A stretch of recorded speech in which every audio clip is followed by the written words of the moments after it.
বিশ্ব রক্ষায় ভোগবাদী জীবনধারা বদলানোর আহ্বান জানালেন অন্তর্বর্তী সরকারের প্রধান উপদেষ্টা ডক্টর মোহাম্মদ ইউনুস।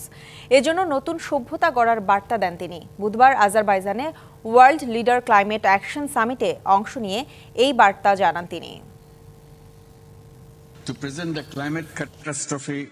আত্মবিধ্বংসী মূল্যবোধের প্রচার চালিয়ে যাওয়ায় আমাদের সভ্যতা গুরুতর ঝুঁকির মধ্যে পড়েছে। ভয়াবহ পরিস্থিতি এড়ানোর জন্য একটি নতুন পথে যেতে হবে। মানব সভ্যতা টিকিয়ে রাখতে হলে গ্রহণ করতে হবে ভিন্ন জীবনধারা, গড়ে তুলতে হবে ভিন্ন এক সংস্কৃতি, যেখানে যুব শক্তিকে একত্রিত করতে হবে। আর সেটা হতে হবে ৩-০ ধারণা বাস্তবায়নের মধ্য দিয়ে। আজারবাইজানের রাজধানী বাকুতে চলছে জলবায়ু সম্মেলন। যুক্তরাষ্ট্র, রাশিয়া, চীন আর ভারত ছাড়া এবারের এই বিশ্ব আয়োজনের আজ তৃতীয় দিন। এ নিয়ে বাকু থেকে সরাসরি যুক্ত হচ্ছেন সহকর্মী ইশরাত জাহান উর্মি। আমরা কথা বলবো তার সাথে।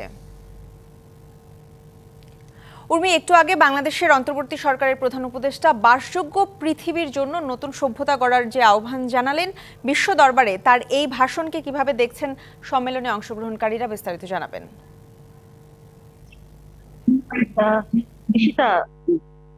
সম্মেলনে অংশগ্রহণকারীরা আসলে বিষয়টি কিভাবে দেখছেন সেটি তো এখনো আমি কথা বলার সুযোগ পাইনি, তবে একটু অন্য ধরনের বক্তব্য কিছু আমাদের সরকার পক্ষ থেকে এলো। আমি যদি আপনাকে একটু পড়ে শোনাই, তিনি বলছেন, in order to survive we need to create another culture, a counter culture which is based on different lifestyle.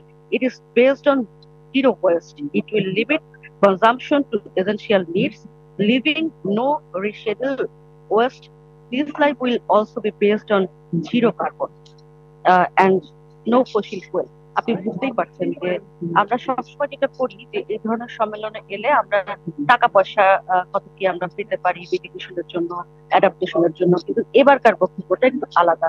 তিনি বলছেন ভোগবাদী জীবন যারা যাপন করে যে দেশগুলো, সেই দেশগুলোর তাদের স্বভাব, তাদের লাইফস্টাইল পরিবর্তন করতে হচ্ছে। এই মুহূর্তে আমি ওয়ার্ল্ড হেলথ অর্গানাইজেশনের একটি অনুষ্ঠানে আছি, যেখানে বক্তব্য রাখছেন ডক্টর মোহাম্মদ ইউনুস। আমি চেষ্টা করছি যে আমার ক্যামেরাটি একটু সেদিকে ফিরিয়ে যদি আমি দেখাতে পারি।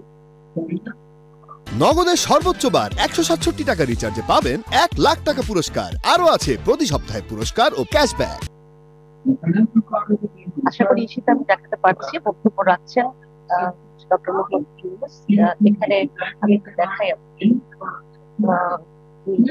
19 নম্বর প্যাভিলিয়ন, এবং এটি ওয়ার্ল্ড হেলথ অর্গানাইজেশনের আয়োজনে এবং ইউএনডিপির আয়োজনে বক্তব্য রাখছেন।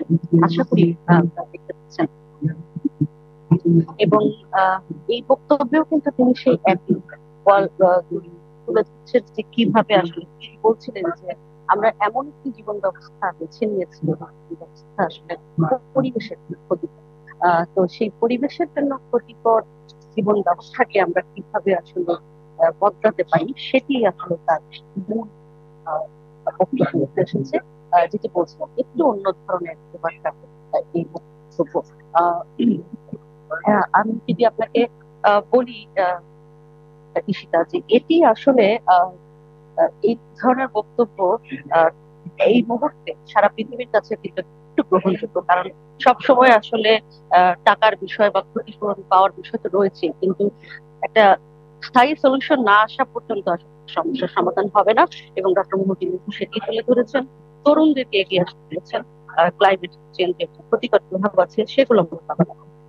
তো আমি সারাদিন চেষ্টা করবো আপনাদের কাছে যে বক্তব্যগুলো রয়েছে সেগুলো তুলে ধরার। ইশরাত জাহান উর্মি, আপনাকে অসংখ্য ধন্যবাদ আমাদের সাথে যুক্ত হবার জন্য।